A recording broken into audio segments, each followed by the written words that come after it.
BFP or Bureau of Fire Protection o sa Tagalog ay Kawanihan ng Pagtatanggol sa Sunog.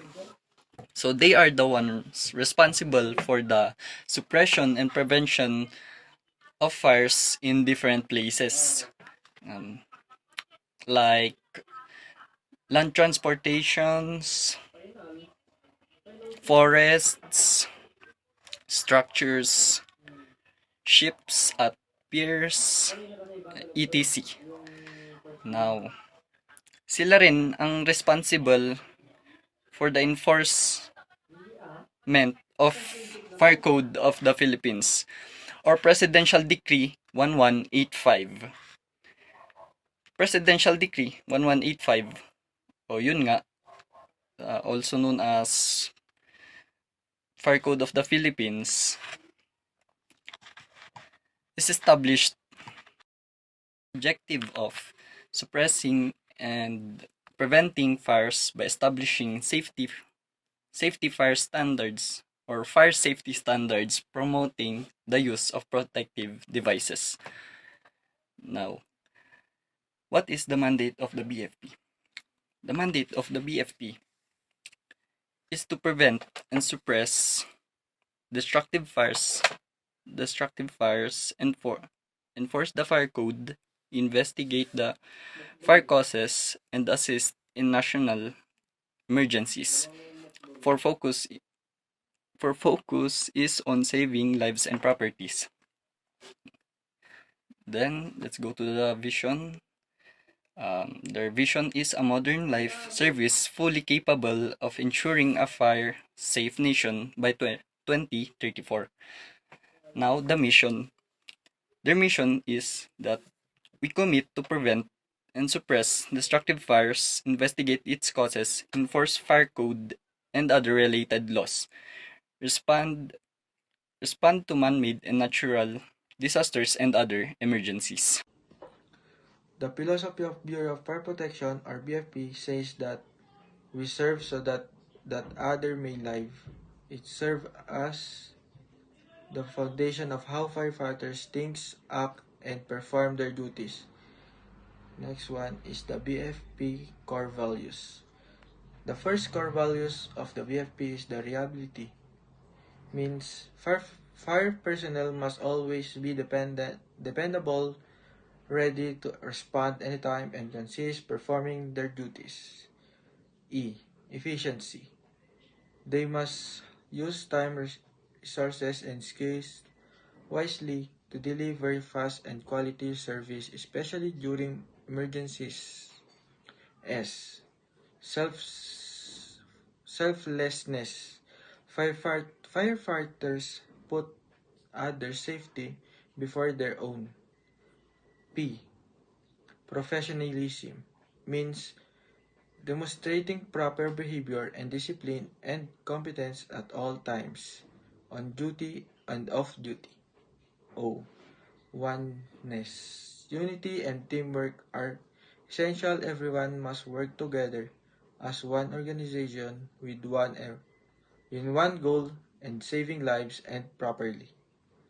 N. Nationalism. Showing love for the country by serving a public, faithful, and protecting the community. S. Service.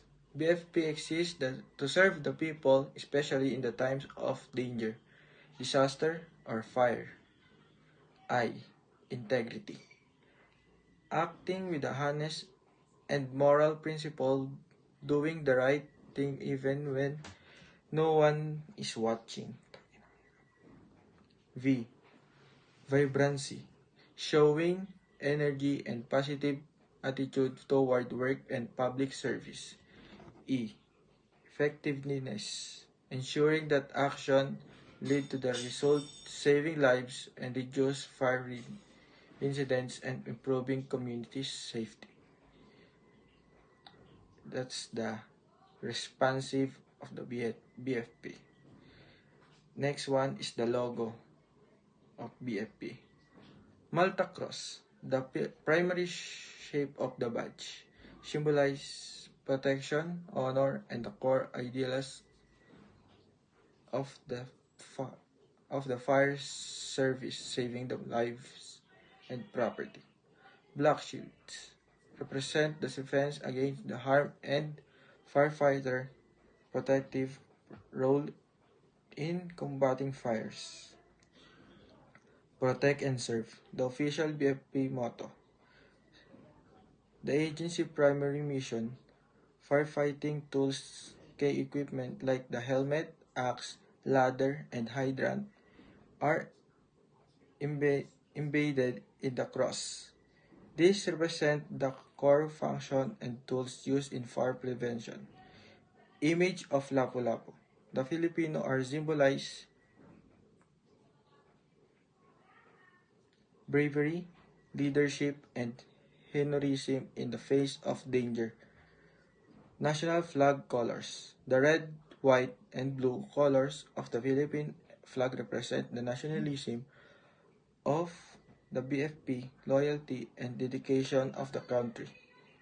Laurel leaves signify honor and represented the county regions at the time of BFP was established as a separate bureau. Philippine Eagle, sometimes featured in a represents the mandate to protect citizens from the fire. Next. Powers and function of the BFP. The BFP is empowered to prevent and suppress destructive fires across various locations including economic zones and transportation vehicles. The BFP's main duty is to stop fires before they start prevention and to put them out when they happen. Suppression, they have the authority to act anywhere and communities, business areas, factories. It is responsible for responding to disaster and emergencies, coordinating with local government units, LGUs, and disaster council. During fires, earthquakes, floods, or accidents, the BFP works closely with barangays, cities, and disaster response agencies to rescue people, control hazard, and provide emergency support. The BFP can issue rules, regulations, and standards related to fire safety and enforce compliance with the fire code. The BFP creates fire safety guidelines like fire extinguishers, exits, alarms, and ensures buildings allow them. They can inspect buildings and give penalties if rules are violated. Buildings owners must submit plans for fire safety examination to obtain necessary permits. The BFP has the authority to investigate fire causes and fire compliance as needed. After a fire, the BFP investigates where and how the fire started. If someone violated fire safety laws, they can file cases or charges. Regional office will be maintained to implement policies and coordinate fire service operation. The BFP has regional branches to make sure rules are applied properly across the country and that operations are organized and efficient. The BFP will establish fire laboratories and conduct training for personnel and volunteers. They set up laboratories to analyze fires incidents scientifically and provide training to firefighter- firefighters and volunteers have the right skills. Monthly fire prevention campaigns will be conducted in partnership with various agencies. Every month, the BFP works with schools, barangays, and companies to promote fire safety awareness like drills, seminars, posters. comprehensive fire safety program will be developed to enhance community resilience and preparedness. The BFP creates long-term programs that teach people how to prevent fires and what to do during emergencies so communities become safer. The BFP can in turn contracts for properly management and request assistance from other government agencies.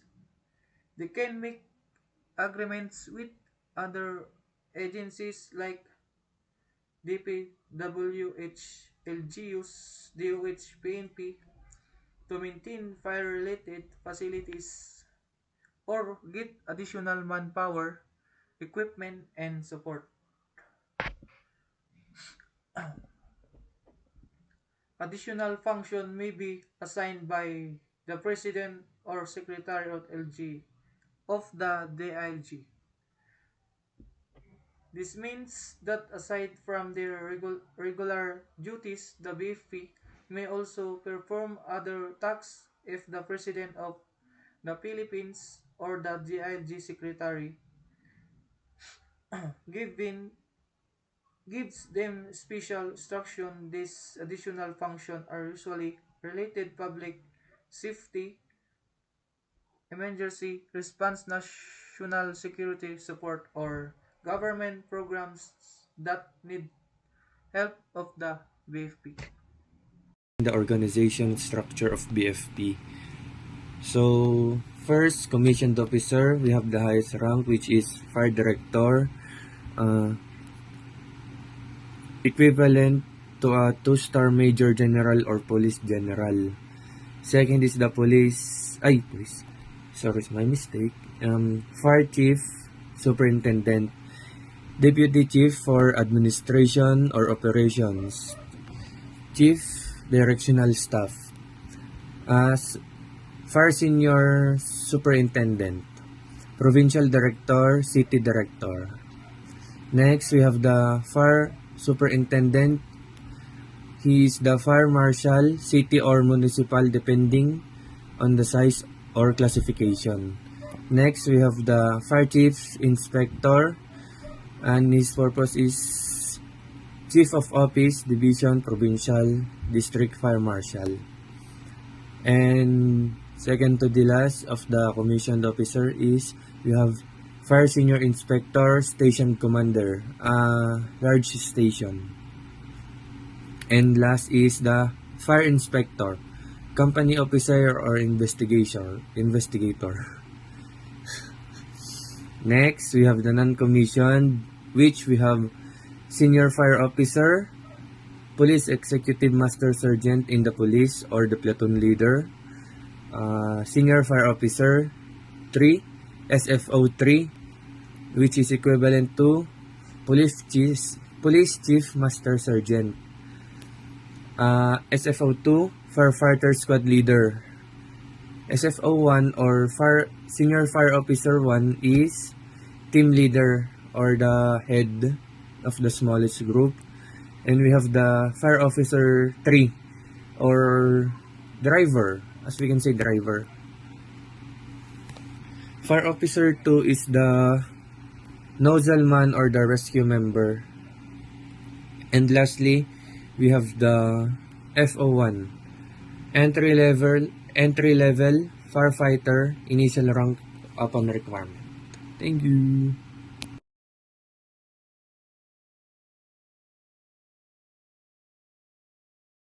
So next is the investigation. In section 1, shall perform systematic scientific examinations and physical reconstructions of the fire scene. This also to include the complete documentation and proper recording of the fire area by the use of photography, diagrammatic sketch, and notes. The diagrammatic sketch should clearly depict the fire scene, its area, point of origin, area measurements, locations of the evidence, and their important details. So there are several reasons why the BFP needed to conduct the systematic scientific examinations and visual reconstruction. Is to identify foul play. This helps to identify indicator of an intentional fire, such as the presence of accelerants and tampered utilities, which may suggest a crime has been committed. Is collect and preserve evidence. This is a systematic approach ensures all physical evidence, such as burn patterns, electrical components, ignitable liquids residues. Fourth is ensure legal accountability. The BFP is mandated to investigate all causes of fires and, if necessary, file proper complaints with the city or provincial prosecutor. Sound, scientifically backed evidence is crucial for successful prosecution and ensuring that those responsible for the fire are held legally accountable. For next is prevent future incidents. Understanding on how a fire started and spread helps inform future fire safety guidelines, standards, and public safety campaigns, thereby preventing similar tragedies from occurring in the future. Next, support findings in court. The use of widely accepted framework such as the scientific method outlined in the NFAPA 921 Guide for Fire and Explosion Investigations provide a logical and defensible basis for an investigator's conclusion when presenting findings and expert testimony in court. Lastly is aid in fire reconstruction. It is a visual reconstruction, often aided by computer modeling and fire dynamics principles, allows investigators to hypothesize and test different scenarios to understand the fire's behavior and movement, further supporting the determination of origin and cause. For Section 2, conduct interview to all witnesses. The interview should be done in question and answer form and shall be done under oath, preferably by a person of authority wherever available, or administered by the concerned BFP officer with the rank of inspector and above. The authority of a BFP officer to administer oath is pursuant to the provision of Chapter 3, Section 50 of Republic Act Number 6975. All witnesses to be conducted with a formal interview shall be formally invited to the fire station investigation office concerned in a form of invitation letter. There are several reasons why conducting interviews as described in the provided text is necessary. First is gathering reliable information. Interviews, when conducted legally and skillfully, help gather reliable and truthful information from victims, witnesses, and suspects. Next is building trust and rapport. Establishing rapport through respect, neutrality, and active listening is crucial for obtaining valid information from individuals who may be reluctant to speak with the police.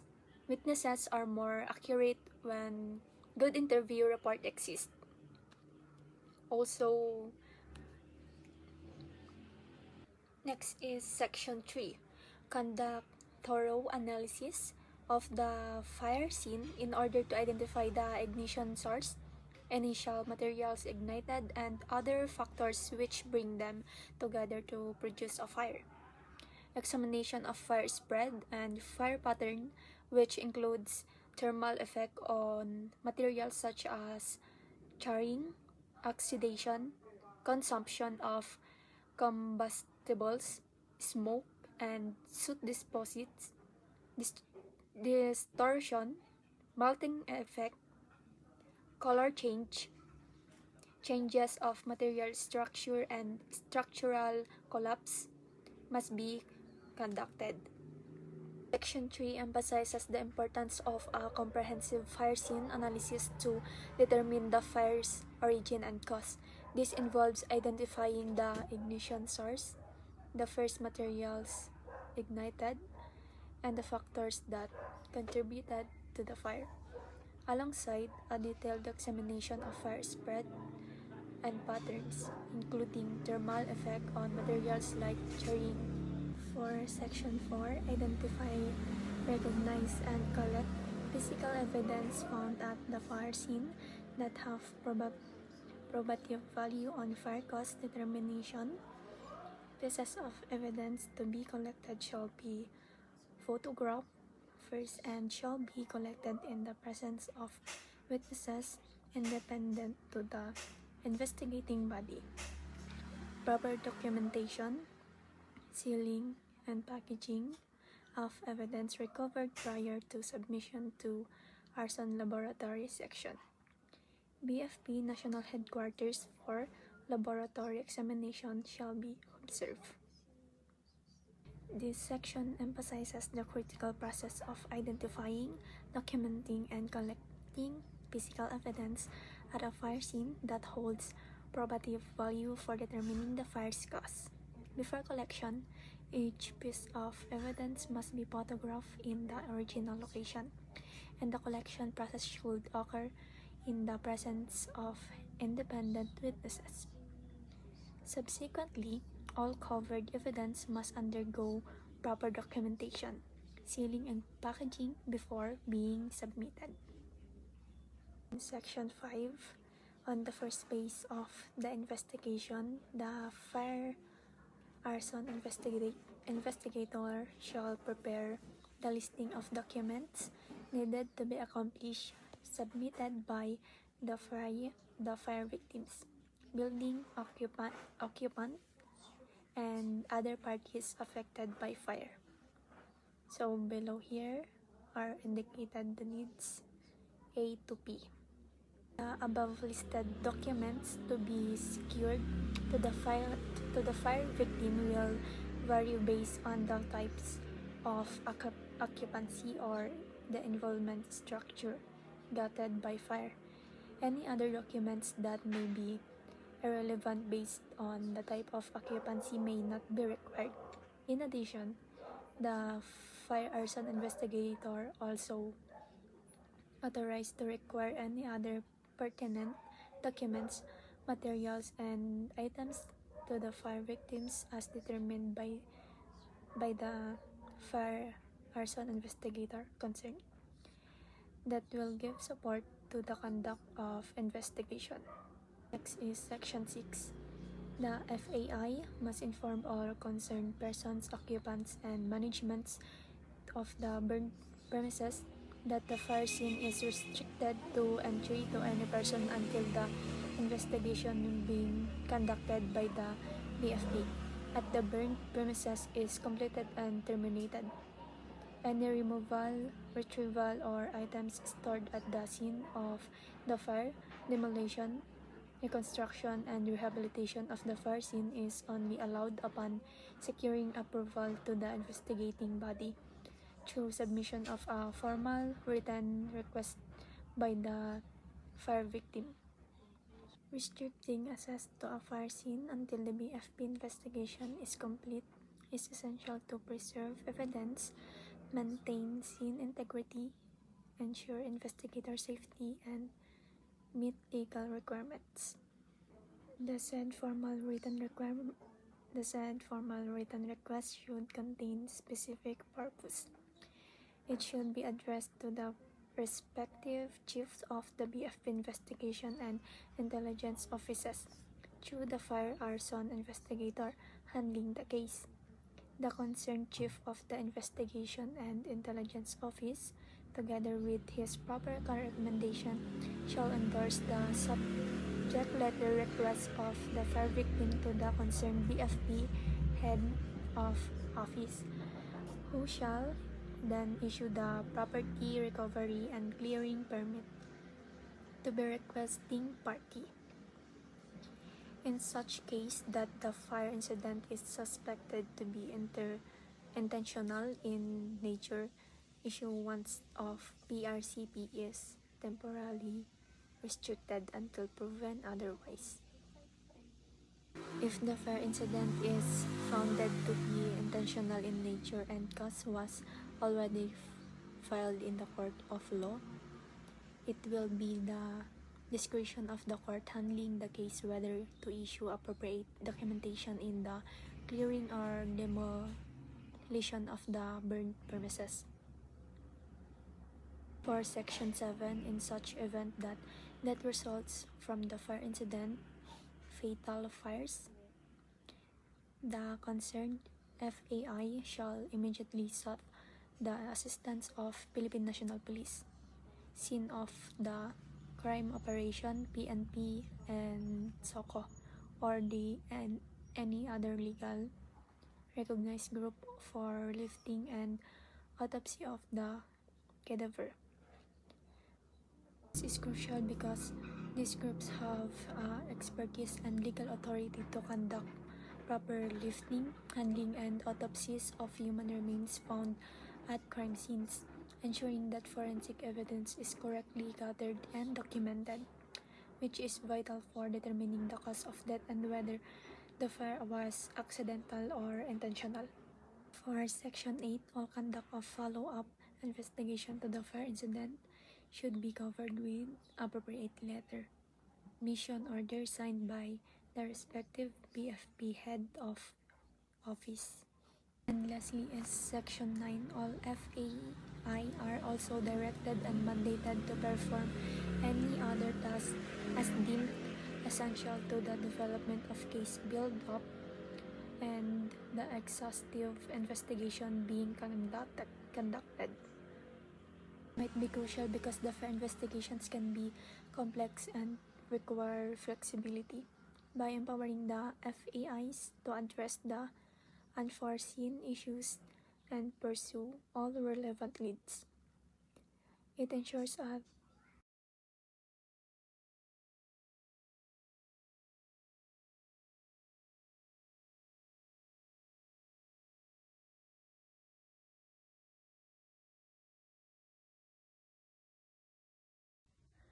Here are the following requirements. Citizenship and age. Must be a Filipino citizen, male or female. Ages 21 to 30 years old upon assumption of duty. Physical requirements. Must pass the minimum height of 5 feet 2 inches if male and 5 feet flat if female. Must weigh within 5 kilos of standard height, age, and sex. Educational background, finished a 4-year baccalaureate degree from a recognized institution. Eligibility, CSC second level eligibility, RA 1080 or PD 907. Character and health, good moral character, past neuropsychiatric, medical, and drug test. Employment history, no dishonorable discharge or dismissal from previous employment. Legal standing, no conviction of offenses involving moral turpitude. An interagency application is a broad term, so the specific application form and process will vary depending on the context, such as a government initiative or a collaboration between agencies. To apply, you will likely need to find the specific form for the initiative you are interested in. Fill it out completely with details about the purpose of the project or request, and submit it to the relevant agency or committee. Some examples of the relevant application include the PhilSys Interagency Committee for Data Access, an interagency project registration form. Here are some cases where BFP is involved from the year 2020 to 2025. First, we have here the Baguio City Public Market Fire. BFP ruled City Market Fire as accidental unattended cigarette embers identified as trigger. Then the next one is Rules Manila Post Office Fire was accidental. Officials move to rehabilitation. Then the next one is Maintaining Peace and Order.